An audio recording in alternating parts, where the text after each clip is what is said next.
Okay, guys, so I'm sitting here in the office pondering. I've been rolling this around my head, thinking about since I touched that BAR, I'm thinking about it, thinking about it. It's a beautiful gun. So let me show you the gun that I'm thinking of getting. This one here, it's a little bit too high. It's $1,800 to almost $2,000. This one here, it's a little more reasonable. It's 13 to 15. And I checked it out, and I'm always thinking about the weight. This one weighs 6 pounds, 10 ounces. And let me click let's say that I'm looking at the 270 Winchester. This one is 6 pounds, 15 ounces.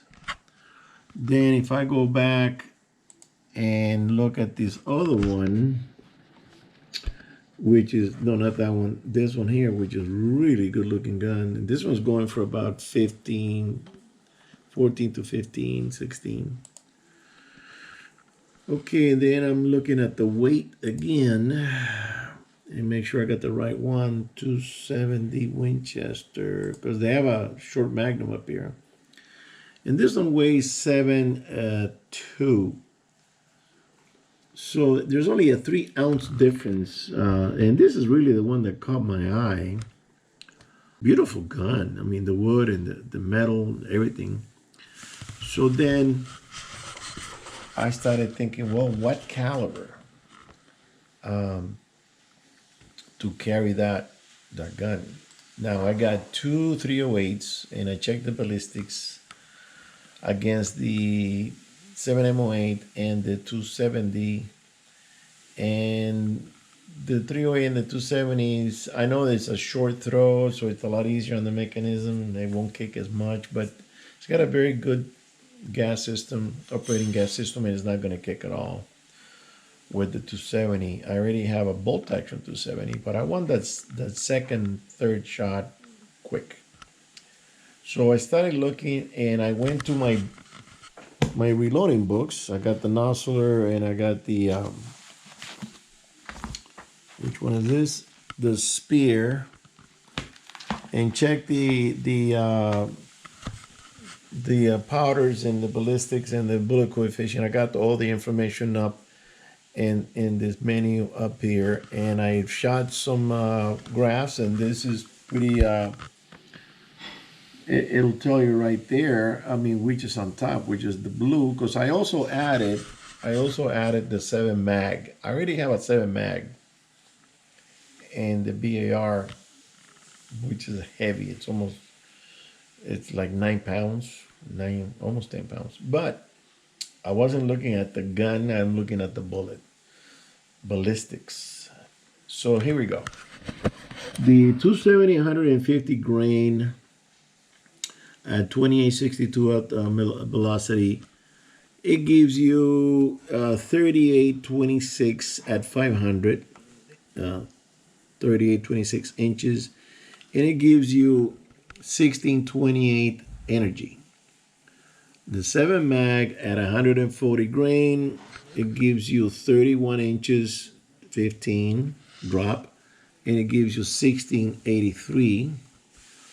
And then the 270 at 130 grains gives you 33 inches, 26 at 1588. Now, the 270 130 grain, oh, and the velocity at the muzzle is 3078.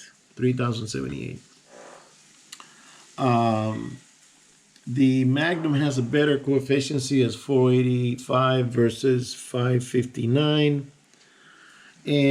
But this is the thing. This is a Magnum.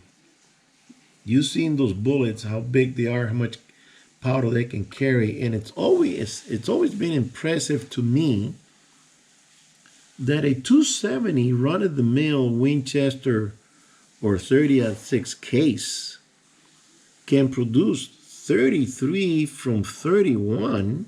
That's only a 2-inch, 2.25 inch difference. And in energy, it goes from 16 Magnum 1683 from the Magnum to 1588. That's only like 85. It's like 85 pounds. Let me see. Where's my calculator? Do a quick number here. Okay, 1680. I think I did this already. 83 minus 1588. 95-pound difference from a Magnum to a regular 270 Winchester. Of course, the bullet weight is what makes it better because it's 130 versus 140. Now, I have 140 in the, let me see where I put it, in the Winchester. Let me put that up. And let's add it. And let's shoot it. Okay, so now the 140 Winchester drops, yeah, it drops a little bit more. It drops to 3930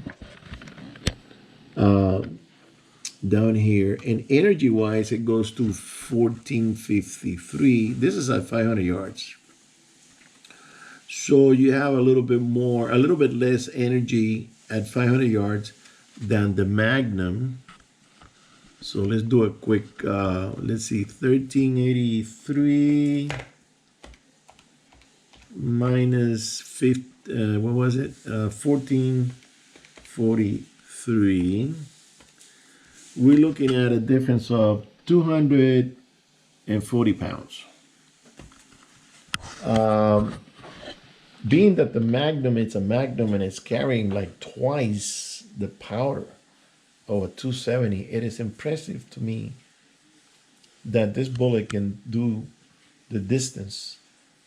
I mean, the drop between 33 and 39 is 6 inches.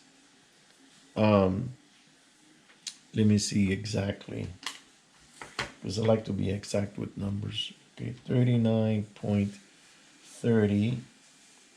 No, wait a minute. 39.30 minus 33.26 is 6.4. So okay, 6 inches.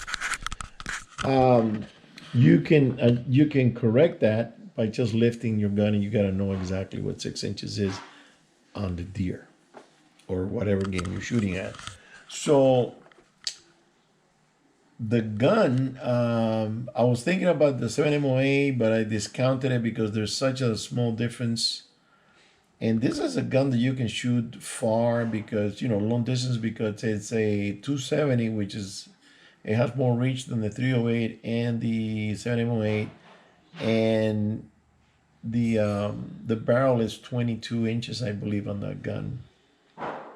So if I buy that gun, the caliber will be a 270 Winchester, and then I can come up with different formulas for the powder, and I can get more performance out of it if I wanted to, because there's a powder here that it goes up. Let's see, I have here 30, 2862, 3078. There's one that goes a little higher than that one, and you're gonna get better performance. So I'm kicking it around. I'll be there. I'm kicking it around and I'm thinking about it, and like I always do, I'm making my research and making up my mind if I want to buy a semi-automatic, lightweight, because it's 7.2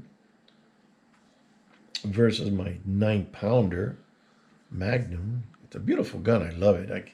I don't think I want to sell it, but I think that will be a good carrier, a good carry gun. It'll go up to 8 pounds once you put a scope on it, maybe a little bit over, but that follow-up shot is what's interesting me, that you don't have to worry about bolt, driving the bolt. And if you're on the ground and you're in a very flat position, and then you gotta raise your head and crank it back and put your head down, you wouldn't have that problem when you're on the ground. And if you're shooting, you just go there and you go, right? You don't need to be racing and moving away from the scope and doing the bolt. The semi-automatic will be the perfect gun. And that gun has a locking bolt. It's accurate, and Browning makes excellent guns. So stay tuned until the next decision. Later. I gotta go eat.